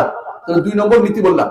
2 নম্বর নীতির মধ্যে একটা অংশ রয়েছে, সেটা হচ্ছে মুতাশাবিহকে মুহকামের দিকে নিয়ে যেতে হবে। মুহকামকে মুতাশাবিহের দিকে নিবেন না। মুতাশাবিহ মুহকাম বুঝেন কিনা এটা বুঝাই দেই। আল্লাহ কোরআনে কারীম বলেছেন তিনি ওয়াল্লাযী আনজালা আলাইকাল কিতাব মিনহু আয়াতুন মুহকামাতুন হুন্না উম্মুল কিতাব ওয়া উখারু মুতাশাবিহাত। আজকের পাঠটা খুব কঠিন আমি জানি, কিন্তু আপনারা প্রশ্ন দিয়েছেন যেহেতু আলোচনা করতে হচ্ছে, বিষয়টা এরকমই দেওয়া হয়েছে আমাকে। এই জন্য ওয়াল্লাযী আনজালা আলাইকাল কিতাব, আল্লাহ কিতাব নাযিল করছে কিনা? এই কিতাবের কিছু অংশ পড়লেই বোঝা যায়, আর কিছু অংশ বুঝতে হলে কি করে? আলেমের কাছে যাইতে হয়, ঠিক কিনা? অনেক কথা আছে। কুল হুয়াল্লাহু আহাদ, একজন মানুষ যে কোনো বেদুইন বুঝে গেছে, কিন্তু ফাকিহাতাও আব্বা মাতাআল্লাকুম ওয়া লিআনামিকুম, আব্বা শব্দের অর্থ আবু বকর রাদিয়াল্লাহু আনহু বুঝতেছেন না। কথা বুঝেন কিনা? কিছু অংশ বোঝা যায় পড়লে, কিছু অংশ বুঝতে হলে কি লাগে? একটু কাক্ষর পাইতে হয়। শরীয়তের নিয়ম হচ্ছে, আহলুস সুন্নাত ওয়াল মানহাজ হচ্ছে যেটা বোঝা যায় এটাকে গ্রহণ করতে হবে, যেটা বোঝা যায় না এটাকে এটার সাথে মিলিয়ে বলতে হবে। এটা হচ্ছে নিয়ম। দেখুন আল্লাহ তাআলা বলছে ইন্না আ'তাইনাকাল কাউসার, আমরা আপনাকে কাউসার প্রদান করেছি। আমরা, ইন্না বলতে আমরা বলছে। এখন যদি আপনি অনুবাদ করেন আমি, তাহলে আপনি কোরআনের সাথে কোরআন বিকৃতি করলেন। আমি বলতে পারেন, আল্লাহ আমরা বলছে। এটা নাম হচ্ছে রয়্যাল উই, রাজকীয় বহু বছর।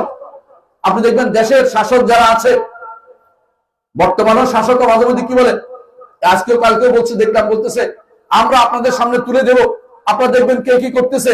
তিনি একজন, আমরা বলতেছি কেন? কারণ এটার নাম হচ্ছে রাজকীয় উই। রাজস্বিক বাণী সবসময় কি হয়? বোল্ডনেস থাকে, বড় করে কথা বলে। আমি বললে কম হয়, আমরা বলছি বলে, আমরা ঘোষণা করছি বলে। রাজস্বিকরা যারা বড় পদে থাকে, আল্লাহ রাব্বুল আলামিনের চেয়ে বড় কিছু আছে নাকি? তিনি এই জন্য বহু বচন ব্যবহার করেন। ইন্নানি আনাল্লাহু লা ইলাহা ইল্লা আনা ফা'বুদনি ওয়া আকিমিস সালাতা লিযিকরি, কখনো এক বচনও ব্যবহার করেন। এক বচন যেহেতু ব্যবহার করছেন, বুঝে হচ্ছে তিনি এক, তিনি তো আর কেউ নাই।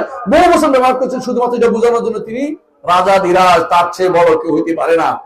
রাজাধিরাজের ঘোষণা এটা, রাজাধিরাজের ঘোষণা এটা বোঝানোর তিনি বহু বচন ব্যবহার করছেন। কাউসার হচ্ছে জান্নাতের প্রস্রবণ, জান্নাতের বড় নাহার, বড় কিছু, এইটার একমাত্র মালিক হচ্ছেন মুহাম্মদুর রাসূলুল্লাহ সাল্লাল্লাহু আলাইহি ওয়াসাল্লাম। এইটা থেকে ঝর্ণা প্রত্যেক নবীর কাছে হাউদ যাবে, সেখান থেকে তার নবীরা তাদের উম্মতদেরকে পানি পান করাবে। তো মূল মালিক কে? মুহাম্মদুর রাসূলুল্লাহ সাল্লাল্লাহু আলাইহি ওয়াসাল্লাম। এই জন্য বিশাল জিনিস, বিশাল জলাধার, এইটা আল্লাহ তাআলা কাকে দিয়েছেন? মুহাম্মদুর রাসূলুল্লাহ সাল্লাল্লাহু আলাইহি ওয়াসাল্লাম। এইটা যেহেতু বড় জিনিস দিয়েছেন, এই জন্য আল্লাহ বলছেন ইন্না আ'তাইনাকা, বহু বছর ব্যবহার করেছেন, যেহেতু তিনি এটা বিশাল বড় কিছু দিয়েছেন, রাজস্বিক দান দিয়েছেন, বড় দান দিয়েছেন, এই যে বহু বছর ব্যবহার করেছেন। এইটা না বুঝে আমার দেশের বাংলা ভাষার অনুবাদগুলি দেখেন, একটা একটা করে সবগুলি কি লিখছে? আমি। কিসের অনুবাদ করছেন আপনি? ভুল অনুবাদ করছেন। আর এর বিরুদ্ধে তর্ক করবেন, জাকারিয়া ভুল করে গেছে, নিজে জানেনই না যে এটা কত বড় ভুল করে যাচ্ছে, রাখি দেন, মারাত্মক ভুল করে যাচ্ছে। আপনি এরপর দেখবেন অনুবাদ করে যাচ্ছে আমি অনুবাদ করে যাচ্ছে সব। আর ইন্নানি অর্থ যদি আমি হয়, ইন্নানার অর্থ আমি কেন একটা হয়, একটা আনা একটা নাহানু একরকম হইতে পারে না, দুটো ভিন্ন অর্থ। এই জন্য ইংরেজি দেখবেন ঠিকই অনুবাদ করছে, শুদ্ধ ভুল অনুবাদ করছে, আই অনুবাদ করে নাই। ফার্স্টে দেখবেন তো ঠিকই এক বছর অনুবাদ করে না, বহু বছর অনুবাদ করছে। বাংলাতে এসে ভুল করে গেছে, উল্টা করছেন আপনারা। কি করছেন আপনারা? উল্টা অনুবাদ করেছেন। কিন্তু বিশুদ্ধ অর্থ নিতে হলে আপনার কি করতে হবে? যেটা বোঝা যায় না, এটাকে যেটা বোঝা যায় এটা আলাদা বুঝতে হবে। এইটা বলা যাবে না, আল্লাহ তিনজন বলা যাবে না, কারণ এটা আপনি ভুল বুঝতেছেন। আপনার ভুল বুঝাটা নির্ধারণ করবে কি দিয়ে? আপনি যেহেতু আল্লাহ তাআলা উন্নত বলে দিয়েছেন কুল হুয়াল্লাহু আহাদ আল্লাহুস সামাদ লাম ইয়ালিদ ওয়া লাম ইউলাদ ওয়া লাম ইয়াকুল লাহু কুফুয়ান, তিনি এক বলে তিনি ঘোষণা করেছেন ইন্নানি আনাল্লাহু লা ইলাহা আনা ফা'বুদনি ওয়া আকিমিস সালাতা, আমি একা, তার একার কথা তিনি বলেছেন। এর অর্থ হচ্ছে এই তিনি, যেখানে এরকম সন্দেহযুক্ত আপনি দেখতে পাবেন, সেটা কোন দিকে নিয়ে যাবেন? সন্দেহ মুক্ত যে নস আছে, ভাষ্য আছে, এটার দিকে নিয়ে যাবেন। কিন্তু বেদাতীরা কি করে? বেদাতীরা কি করে? নিজের মন মতো ব্যাখ্যা দেওয়ার জন্য যেখানে কোনো একটা জিনিস অস্পষ্ট আছে ওদিকে নিয়ে চলে যাবে। আল্লাহর হাত, আল্লাহর চেহারা, আল্লাহর পা, আল্লাহ তাআলা তার পায়ের নলা, এগুলি স্পষ্ট কোরআন হাদিস দিয়ে সাব্যস্ত। বেদাতীরা এগুলিকে টেনে নিয়ে বানাবে, এগুলি মুতাশাবিহা, এগুলি বোঝা যায় না অর্থ। কত মিথ্যুক, কত মিথ্যুক এটা! কেন মিথ্যুক বলছে শুনেন। এরা নিজেরা অন্য জায়গাতে এটা অর্থ করে। এই জন্য অনুবাদের ক্ষেত্রে যখন অর্থ আসে তখন তারা কি করে? অনেক বিপদে পড়ে অর্থ করতে চায় না।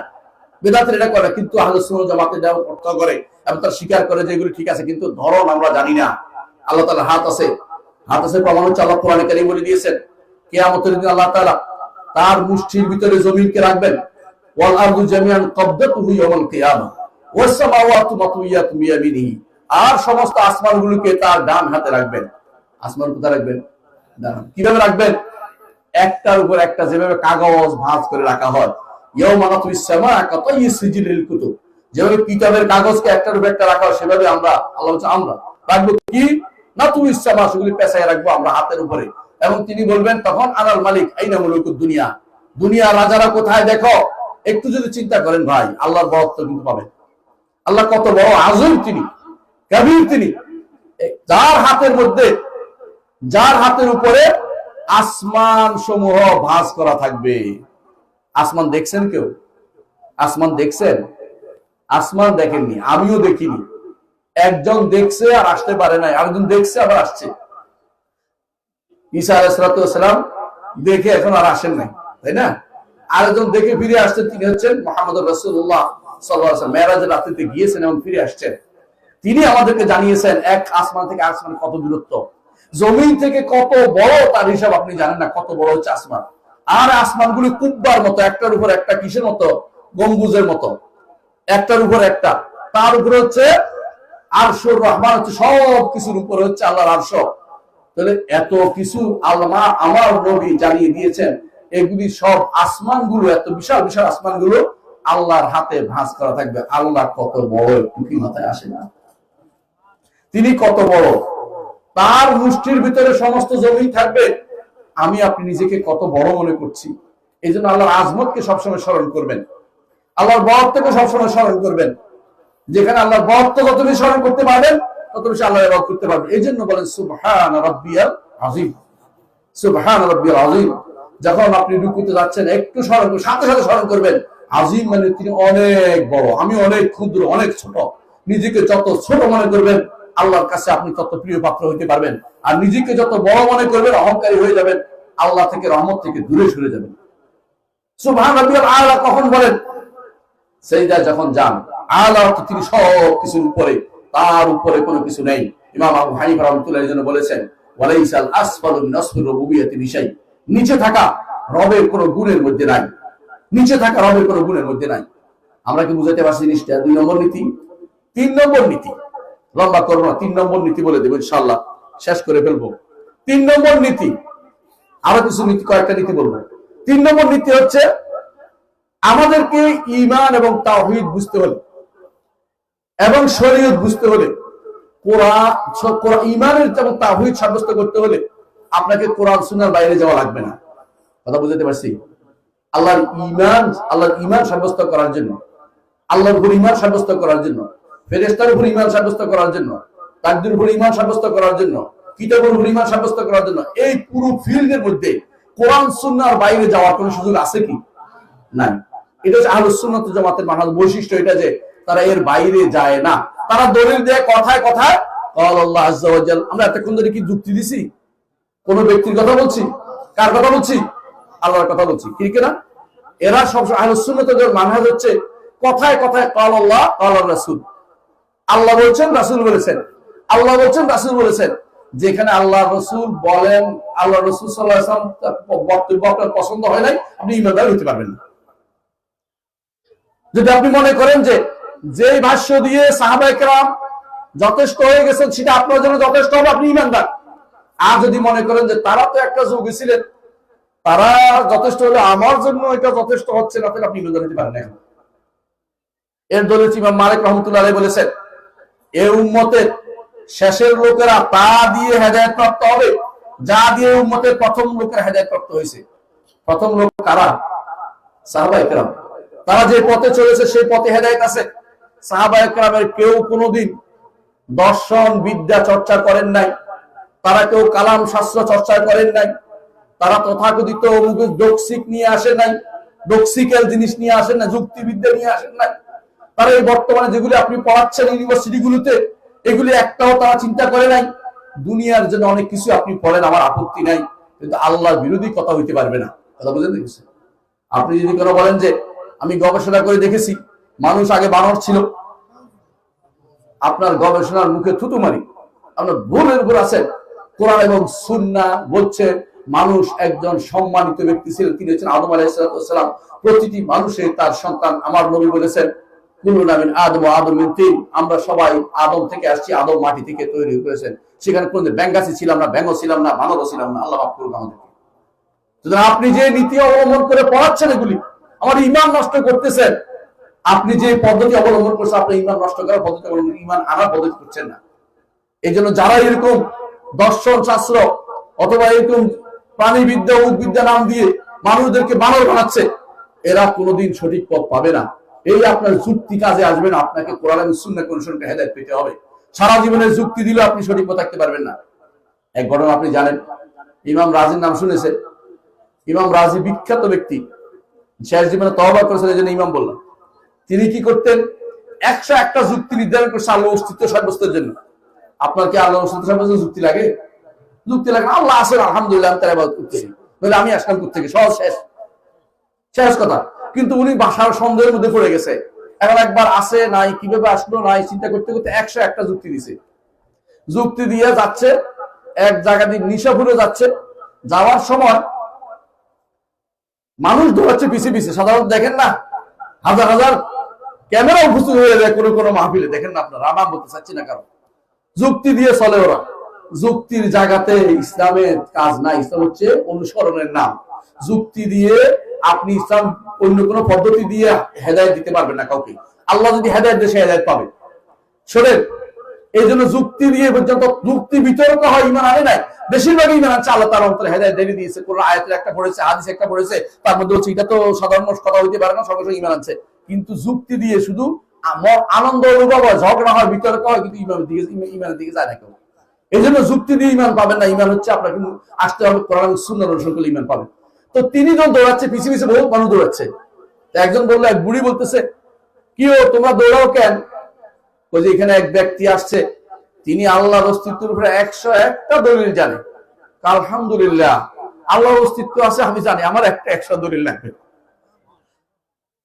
এই বৃদ্ধ বয়সে এই ইমাম মরার সময় বলতেছে, তোমাদের কে আসো, আমাকে নিশাপুরের বুড়ির ইমানটা আমাকে দাও, আমি তো ইমান হারা হয়ে চলে যাচ্ছি।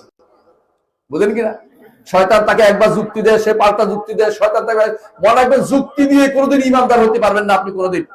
যুক্তি, এটা কুযুক্তি, এগুলি আপনার সবসময় মাথায় রাখতে হবে। আল্লাহ যদি হেদায়েত দেয়, আমি হেদায়েতের উপর থাকবো। ইহদিনাস সিরাতাল মুস্তাকিম প্রতিদিন বলি, যাতে আমি হেদায়েতের উপর থাকতে পারি প্রতিদিন। আর কি বলেন?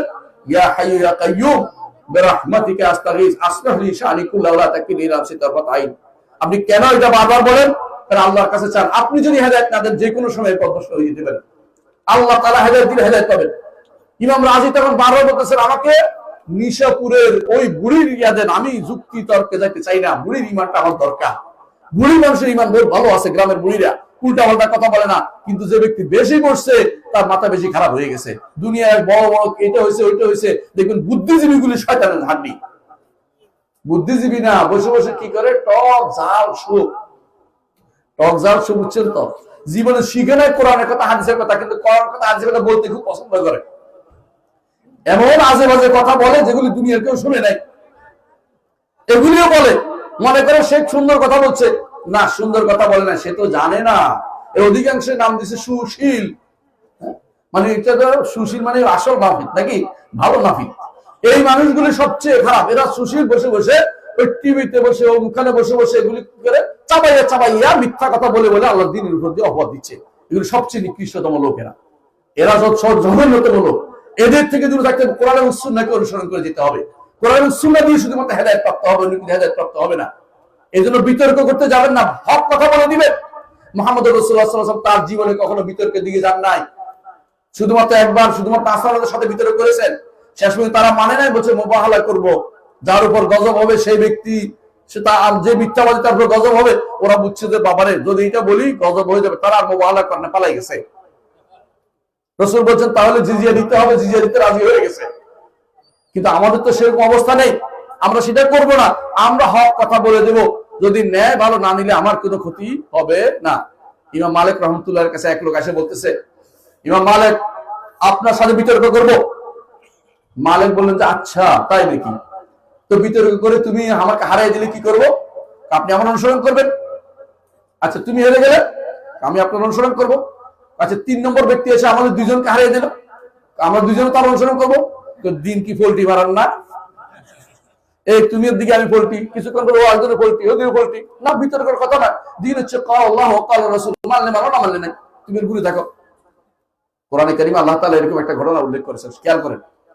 আবাসা ওয়া তাওয়াল্লার মধ্যে সূরা আবাসা ওয়া তাওয়াল্লা কি বলছেন?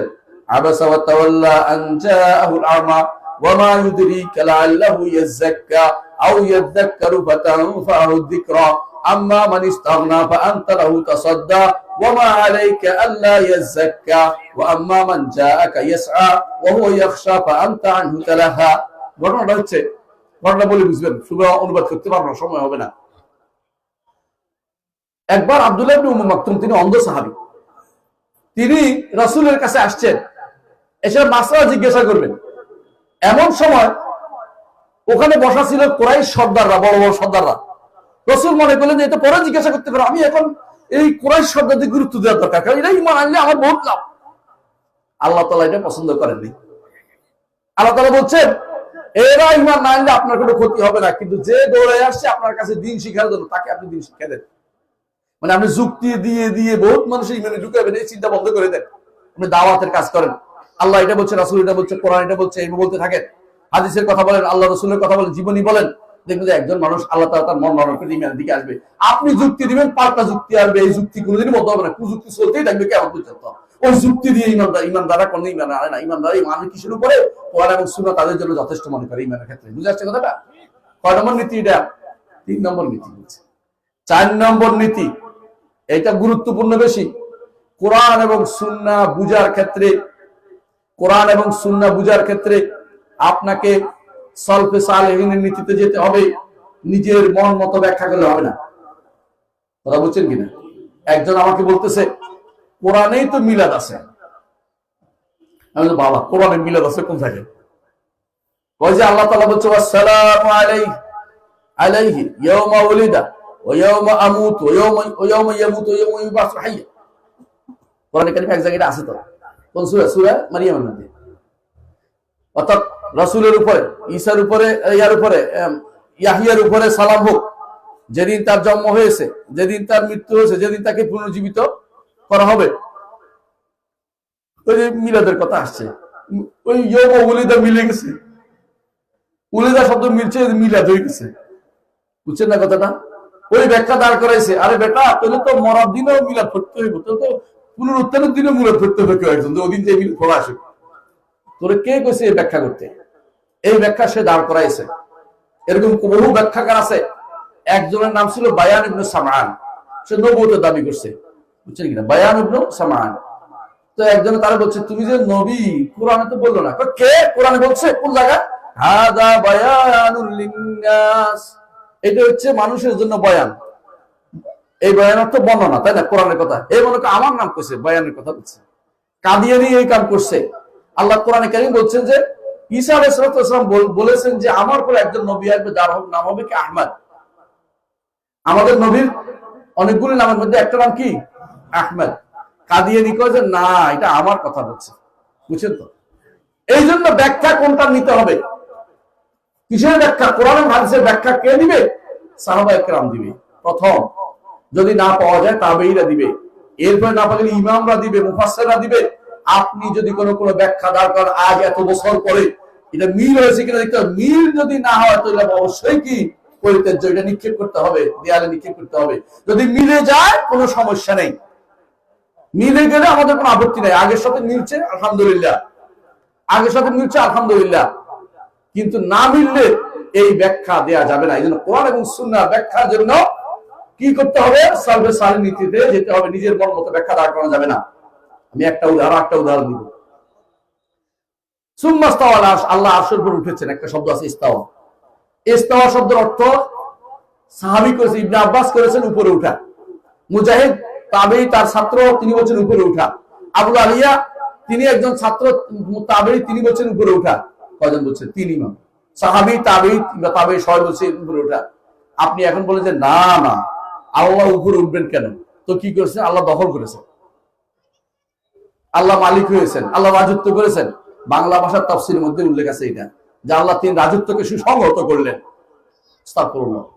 আল্লাহ রাজত্ব কি কোনদিন আল্লাহর হাত থেকে চলে গেছিল নাকি? তো এটা এই জাতীয় কথাবার্তা কি ঈমান থাকে? অত ঠিকই বাংলা ভাষার তাফসীরের মধ্যে আছে, উর্দু থেকে অনুবাদ করা তাফসীর। আপনারা পড়ে দেখেন দয়া করে। আমি কারো বিরোধিতা করতে চাই, নামও বলবো না। এত মারাত্মক ভুল নিয়ে আপনারা ঈমান কেমনে শুদ্ধ করবেন? আল্লাহ সম্পর্কে আকীদা তাদের ভুল আছে, আল্লাহর সিফাত সম্পর্কে আকীদা তাদের ভুল আছে। আল্লাহর সিফাত সম্পর্কে আকীদা একটা ভুল দেখা আপনাকে বুঝবেন। আমরা বিশ্বাস করি আল্লাহকে আমরা দেখবো, তাই না? কোথায় দেখবো? জান্নাতে দেখবো না? এবং বলবে, আল্লাহ তাআলা কোরআনে বলেছেন উজুহু ইয়াউমাইযিন নাযিরা ইলা রাব্বিহা নাযিরা। কিছু চেহারা সেদিন কি হবে? শুভ্রোজ্জ্বল হবে। কেন? তারা আল্লাহর দিকে তাকাইছে বলে।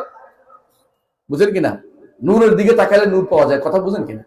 এখানে অন্ধকার থাকতো, আমার চোখের তো একটা আলো আছে, এটা কি জ্বলতো না? বুঝেন না কথাটা? আমার চোখের সামনে আরেকটা আলো আছে, প্রতিবিম্ব হয়ে এখন ভালোই জ্বলতেছে, সব দেখতে পাচ্ছি। এটাই নিয়ম। যখন আমরা রব্বুল আলামিনের দিকে তাকাবো, সেটা হচ্ছে সবচেয়ে বড় নেয়ামত।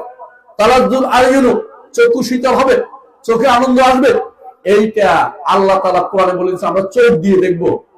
বাংলা ভাষায় তাফসীর করেছে, বাংলা অনুবাদ হয়েছে, বাংলা ভাষার উর্দু ভাষায় তাফসীর হয়েছে, বাংলা অনুবাদ হয়েছে, এবং তাকে সবাই মুফতি সাহেব বলে। উনি বলছেন না, দেখা অর্থ অনুভব করা। দেখা অনুভব করা এক জিনিস। কেমনে অপব্যাখ্যা করলো? যেখানে মুহাম্মদ রাসূলুল্লাহ সাল্লাল্লাহু আলাইহি ওয়াসাল্লাম বলেছেন তোমরা এই যে চাঁদ দেখতে পাচ্ছ, 14 তারিখের চাঁদ, তিনি দেখে দিন আঙ্গুল দিয়ে 14 তারিখের চাঁদ দেখতে তোমাদের কোনো অসুবিধা হচ্ছে না, যেখানে কোনো মেঘ নাই। তোমরা তোমাদের রবকে সেভাবে স্পষ্ট দেখতে পাবে, স্পষ্ট দেখতে পাবে তিনি বলেছেন। এবং তিনি বলেছেন তোমাদের চেহারা, আল্লাহর চেহারার দিকে তাকাবে তোমরা। এই সমস্ত হাদিস সবগুলোকে অপব্যাখ্যা করে বলছে উপলব্ধি হবে। কেন বলে জানেন? তারা বলে যে যদি কোনো দেখে তো দিক হয়ে যায়, আল্লাহ কোনো দিকে নাই। আরে বেটা, আল্লাহ কোনো দিকে নাই, এটা কোরআনের কথা না হাদিসের কথা? আল্লাহ উপরে, আল্লাহ বলে দিয়েছেন কোরআনে কারিমে। বারবার তিনি বলেছেন তিনি উপরে, ওয়া হুয়াল আলিয়্যুল আযীম, তিনি আলী, সবকিছুর উপরে তিনি, আযীম তিনি, বড় তিনি। আয়াতুল কুরসি কেন পড়তে হয় সকাল বিকাল, বুঝছেন তো? প্রতি সালাতের পরে কেন পড়তে হয়? এই জন্য যে এটা আল্লাহর ঈমানকে সাব্যস্ত করে দেয়, আল্লাহর ঈমানকে শুদ্ধ করতে হয়। আয়াতুল কুরসির ব্যাখ্যাটা একটু জেনে নেবেন। ইসলামহাউস.com একটা ব্যাখ্যা আছে, এটা পড়বেন, ভালো একটা ব্যাখ্যা। শেখ আব্দুর রাজ্জাক বাজার তিনি অনুবাদ ব্যাখ্যা করেছেন, আমরা এটা বাংলা অনুবাদ করে আপনাদেরকে দিয়েছি, পড়বেন। কেন আপনারা বেশি আয়াতুল কুরসি বেশি পড়বেন? কারণ এখানে আল্লাহর সিফাত বর্ণনা করা হয়েছে। এই জন্য বলছিলাম সালাফি ব্যাখ্যা দরকার। কোরআন এবং হাদিসের ব্যাখ্যা অনেকেই দিবে আপনাকে, দয়া করে যা দিবে তাই পড়বেন না। আপনাকে কোরআন হাদিসের ভাষ্য পড়তে হলে, বুঝতে হলে সালফে সালিহিনের ব্যাখ্যায় যেতেই হবে। সালফে সালিহিন যে ব্যাখ্যা দেয় না, এই ব্যাখ্যা নিব না, ওই ব্যাখ্যা আমার দরকার নেই। মুতাজিলি ব্যাখ্যা দিছে, ওই জামাখশারি ব্যাখ্যা দিছে, ওই বায়দাবি ব্যাখ্যা দিছে, ওই মুখে ব্যাখ্যা দিছে, এগুলো একটু আমার দরকার নেই। আমার দরকার হচ্ছে আল্লাহ রসুলরা কি বলেছেন, সাহাবীরা কি বলেছেন, আল্লাহ রসুল কি বলেছেন, সাহাবীরা কি বলেছেন, তাবেঈরা কি বলেছেন, ইমাম আবু হানিফা, মালিক, শাফিঈ, আহমদ কি বলেছেন, বুখারী, মুসলিম, আবু দাউদ, তিরমিজি, নাসাঈ, ইবনে মাজাহ কি বলেছেন, এগুলো আমার দরকার। এখন বলতে পারেন এগুলি কোথায় আছে? এগুলি একদম সংরক্ষিত আছে। এগুলি যদি পেতে চান তাফসীর তাবারী খুলে দেখে পড়ে যান, কোনো সমস্যা নেই। এগুলি পেতে চাইলে তাফসীর ইবনে কাসির পাবেন। এগুলি কিছু বর্ণনা আমি আমার তাফসীরে দিয়েছি, যে আপনারা একটু আগে শুনেছেন ডক্টর হেদায়েতুল্লাহর মুখে। আমি চেষ্টা করেছি আপনাদেরকে শুদ্ধতা দিতে, না হলে এতদিনে আমার বিরুদ্ধে আরো কিছু রচনা হয়ে যেত। অনেক কিছু এমনিতে শুরু করেছে অনেকে, এর বাড়াবাড়ি। 5 খণ্ডের তাফসীর পড়ে দেখবেন, 5 খণ্ডের কেন বলছি? যাতে করে কেউ বলতে না পারে যে আমরা কারো থেকে কিছু নিয়েছি। বরং 5 খণ্ড হচ্ছে আমরা নিয়েছি ঠিক, কিন্তু যেটা নিয়েছি এটা শুদ্ধটা নিয়েছি, খারাপটা নেই। ইমাম তাবারী থেকে নিয়েছি, ইবনে কাসির থেকে তাফসীর কি আমি প্যাট থেকে করবো নাকি? তার তো সাহাবায়ে কেরাম থেকে আসবে, তাবেঈরা আসবে, ইমামরা করে, সেখান থেকে তো আমি নিয়েছি। কিন্তু বাংলা ভাষায় করেছি আমি, বাংলা অনুবাদটা আমি করেছি, ওইটা দেখেন, আপনার জন্য সহজ করে দিয়েছি। আপনি আরবি পড়তে পড়তেই পারতেন, আমার তো দুঃখ ছিল না। এই জন্য আগেকার দিনে ইমামরা আরবিতে কেন লিখেছে? কারণ মানুষ আরবি হয়ে গেছে, মাওলানার মানুষ আরবি হয়ে গেছে, মিশরীরা আরবি ছিল না, আরবি হয়ে গেছে, ইরাকিরা আরবি ছিল, আরবি হয়ে গেছে, আর লাগে নাই তাফসীর করা। কিন্তু আমাদের লাগতেছে, কারণ আমাদের ভাইরা আরবি বুঝে না বলেই তো আমাদেরকে আরবি বলতে হচ্ছে। এই জন্য আমাদেরকে সালফে সালিহিনের ব্যাখ্যা নিতে হবে। কোরআন এবং হাদিসের ব্যাখ্যা কোনটা নিতে হবে? সালাফদের ব্যাখ্যা। সালাফ কাকে বলে? সাহাবায়ে কেরাম এবং তাদের সুন্দর অনুসারী তাবেঈ, আতবাউত তাবেঈ, ইমামরা, ফিকহের ইমাম এবং হাদিসের ইমামদের ব্যাখ্যা নিতে হবে। আমি আমার কথা দীর্ঘ করব না। কয়টা বলেছি এখন? 4টা বলেছি, তাই না? 4টা নীতি বলেছি। 5 নম্বর নীতি বলে শেষ করে দেব। 5 নম্বর নীতি বলে শেষ করব, সবগুলি বলবো না। 5 নম্বর নীতি হচ্ছে যে কোরআন হাদিসের ব্যাখ্যার ক্ষেত্রে প্রকাশ্য অর্থ নিতে হবে। কি নিতে হবে?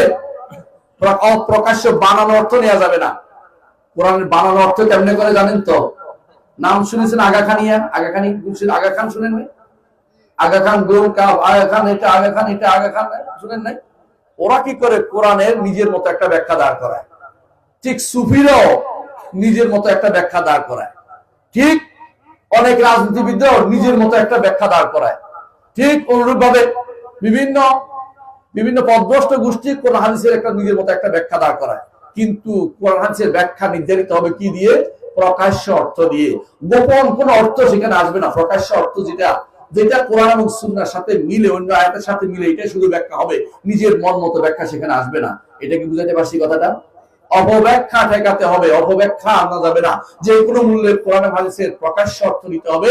প্রকাশ্য অর্থের বিরুদ্ধে যারা দাঁড়াবে তারা পথভ্রষ্ট ছাড়া কিছুই না, এটা মনে রাখতে হবে আপনাকে। কারণ না হলে আপনি দেখবেন আগা খানরা কি বলে জানেন? ওদের নিকট সালাত হচ্ছে ইমামের নাম স্মরণ করা, যাকাত হচ্ছে ইমামকে টাকা দেয়া, হজ হচ্ছে ইমামের বাড়িতে যাওয়া, রোজা হচ্ছে ইমামের কথা কাউকে না বলা। পুরো ব্যাখ্যা দাঁড় করে দিছে। এখন আর কিছু করা লাগে না। আমাদের দেশে হাদিস অস্বীকারী এই কাম করে। হাদিস অস্বীকারী সালাত কেমনে আদায় করে দেখছেন? হাদিস অস্বীকারী সালাত কেমনে আদায় করে? হ্যাঁ, তাদের সালাতে নিয়ম নীতি কিছু নাই। কতক্ষণ বসে থাকে, উঠে যায় কোথায় পাইছে? হাদিস ছাড়া কোথায় পাবে? কোরআনে কারিমে কোথাও কি বলছে আগে দাঁড়াও, তারপর রুকু করো, তারপর সিজদা করো? কোরআনে আছে? তো এই বেটা কেমনে বুঝলো না সালাতটা কেমনে পড়বে? এই জন্য এক ব্যক্তি আছে মুরাদ বিন আমজাদ নামে, পথভ্রষ্ট আহলে কোরআন মানে হাদিস শিক্ষক হয়ে গেছে। তো সে বলতেছে সালাত শব্দের অর্থ হচ্ছে সংযোগ স্থাপন করা। কারণ আরবিতে ওয়াজারাতুল ইত্তিসালাত, সৌদি সরকার দেখছি ওই যোগাযোগ মন্ত্রণালয়ের নাম দিচ্ছে ওয়াজারাতুল ইত্তিসালাত। সালাত নিচে যে সালাত শব্দ তো সংযোগ স্থাপন করা, মনে মনে আমি সংযোগ স্থাপন করলাম, সালাত হয়ে গেছে। দিন থাকবে এই কথা বলে দিন তো বরবাদ করে দিয়েছে এটা বলে, বুঝেন কিনা? এরা পথভ্রষ্ট, এরা ইহুদি নাসারাদের অনুসারী, অথচ তারা আমরা যারা কোরআন সুন্নাহর অনুসারী তাদেরকে অপবাদ দেয়। এই অপবাদ আমাদের গায়ে আমরা মাখি না কেন? এরকম অপবাদ আমাদের পূর্বসূরি যিনি ছিলেন সাইয়্যিদুল খালক মুহাম্মদুর রাসূলুল্লাহ সাল্লাল্লাহু আলাইহি ওয়াসাল্লাম, তাদের ইমাম নবীদেরকে অপবাদ দেওয়া হয়েছে। যখনই কোন নবী এসেছে তখনই তাকে কি বলা হয়েছে? পাগল। আর কি বলা হয়েছে? জাদুকর। আর কি বলা হয়েছে? গণক। আর কি বলা হয়েছে? কবি। মানে অপবাদের শেষ নাই। কিন্তু তারা এদের দমে যায় নাই। আমাদেরকে তোমরা যাই বলো না কেন, আমরা আল্লাহর পথ থেকে এক বিন্দু পিছপা হব না, হকের দাওয়াত দিয়ে যাব। আমাদের সামনে কোরআন এবং সুন্নাহ, তোমাদের সামনে হচ্ছে যুক্তি এবং কুযুক্তি, এর বাইরে তোমরা অথবা অপব্যাখ্যা, এটা ছাড়া তোমরা কিছু দিতে পারবে না। সুতরাং সালাফি মানহাজের বৈশিষ্ট্য বুঝতে পারছি, আরো অনেকগুলো বৈশিষ্ট্য আছে, সবগুলো আমি বলবো না, শুধু এটাই বলবো যে সালাফি মানহাজকে ইখতিয়ার করতে হবে, গ্রহণ করতে হবে। এই নীতিমালাকে সবসময় সামনে রাখতে হবে। যারা এর বাইরে চলবে তারা পথভ্রষ্ট ছাড়া কিছুই না। একটা নীতি নষ্ট হলেও পথভ্রষ্ট হয়ে যাবেন, একটা নীতিকে বাদ দিতে পারবেন না। আল্লাহ আমাদের বুঝার তৌফিক দান করুন। সুবহানাকাল্লাহি ওয়া বিহামদিকা আশহাদু আল্লা ইলাহা ইল্লা আনতা আস্তাগফিরুকা ওয়া আতুবু ইলাইক। আসসালামু আলাইকুম ওয়া রাহমাতুল্লাহি ওয়া বারাকাতুহু। কয়েকটা প্রশ্ন আছে, উত্তর দিয়ে দেই।